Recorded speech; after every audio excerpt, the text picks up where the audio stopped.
Hey everyone, so this video is going to go through the menu options of the Termoscania unit. And this is in reference to the Thermaport unit, which is either available on desktop or independent standalone. So when you get the unit and it starts up, it goes to a default screen of just this outline of a person. When they walk up, their face should be somewhere in this outline, and it'll start reading them. But let's go into the menu and let's go and explore some of the options that are there. So on the top right hand corner, you have a gear icon, and we're going to use a demo password right now to go into this unit, but each unit comes with its own password, so and you can change it later on to however you like. So once you do confirm, you now come into the main unit menu, and you have a couple options on top here. So the import image and import face options, these two are um, really used for if the system is being utilized as a security entrance system or for time logging or employee payroll logging. And if you're using it for this, your setup is completely different, and the way you were onboarded onto the system is different. And these settings would be explained to you, and data would be already placed into the system accordingly. Going to the third option, edit password. This is your the ability to actually change the password on your unit. So as I said in the demo unit, we did 1234. So say we wanted to change it to 0000, we just put the password in, click over here, same thing, put the password in twice, and again, you can change the password to whatever you like. So in this scenario, we're switching it over to 0000, confirm, and you're done. Um, Nope, sorry about that. Let me go back. So let's go see if that password change actually occurred, and we go back, and let's do 0000 and do confirmed. And there you go. As you can tell, the password change has taken effect. Um, okay. The next option that's there is users. So at the moment, we have three different users that are set up in here. Now, these users are fixed users. We've actually taken the system and told the system to actually put these users in. Now, this is again something that coincides with if you were using the system for payroll or for security on door opening and gate opening, which if you are doing this, your onboarding process is completely different. It would be the system would come with multiple attachments and so on and so forth. Going on to local records and local passerby. So local records is basically where the data is stored. This area is locked because security reasons dictate that local records of anybody who's passed through the units are not allowed to be kept unless specifically instructed. So if the purchaser of the unit specifically tells us at the point before the unit is deployed that they need to keep record, and they have a HEPA approved method of keeping local records and local files of individuals whose temperatures are taken for that location. They have to provide us in writing, and then we can go from there. Face error list. This is essentially when the system can't read somebody's face, so it starts keeping a record as a face error list. Typically, this is empty because it's a rare occasion that the system can't read a face, and it's typically because somebody has a hat on or something covering the front forehead where the unit actually directs itself to record a temperature.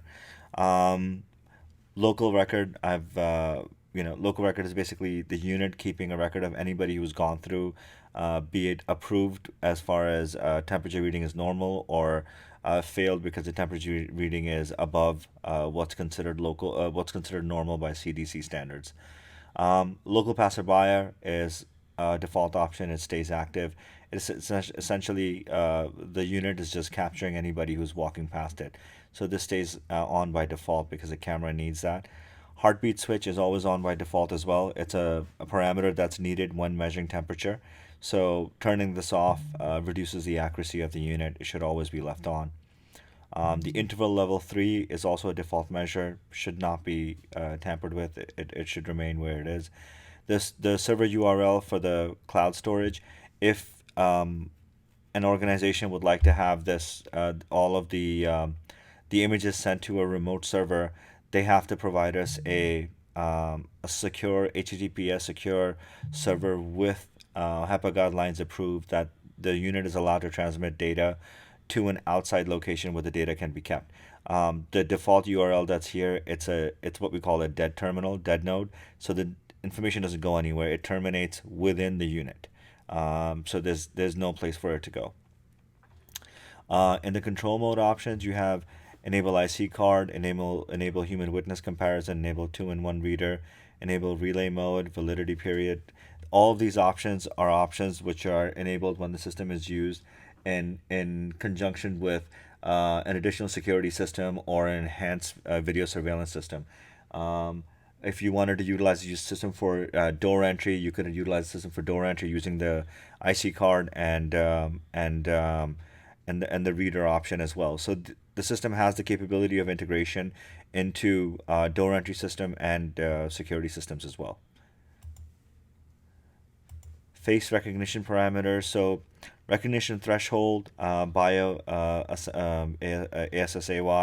live detect threshold. These are all parameters that are set to capture the most broad spectrum of faces that come in front of the unit.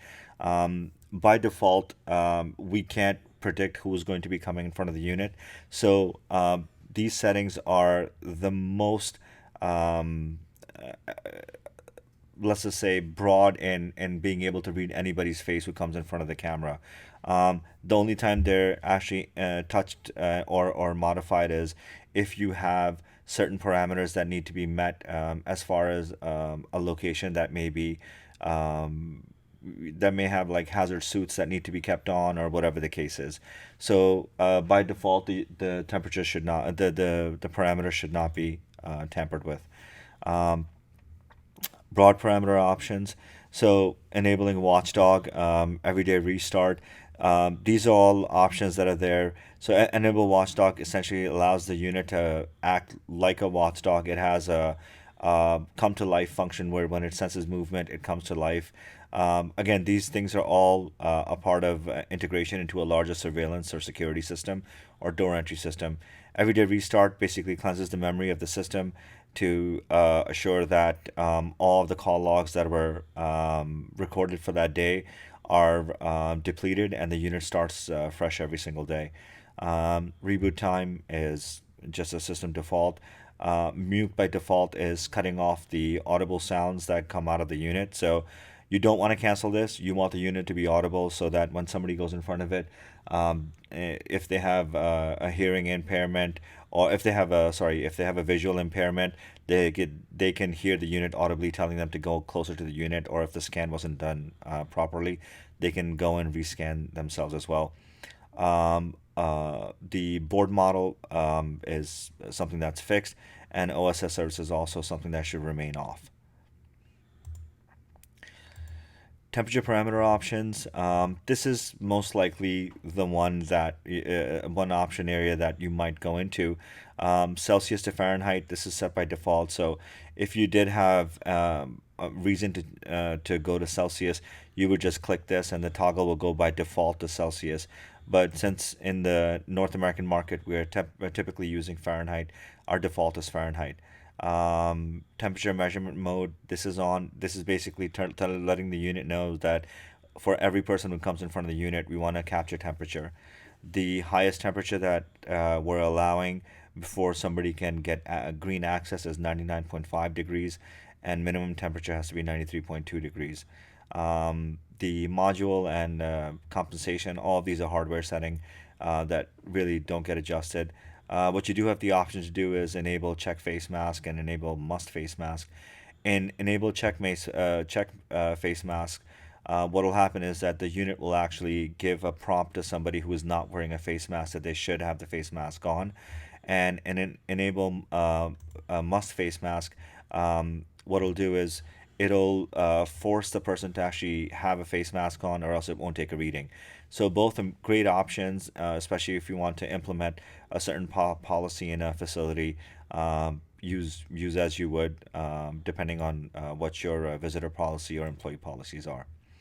Um, the control options are referencing the two spotlights that are located on the unit.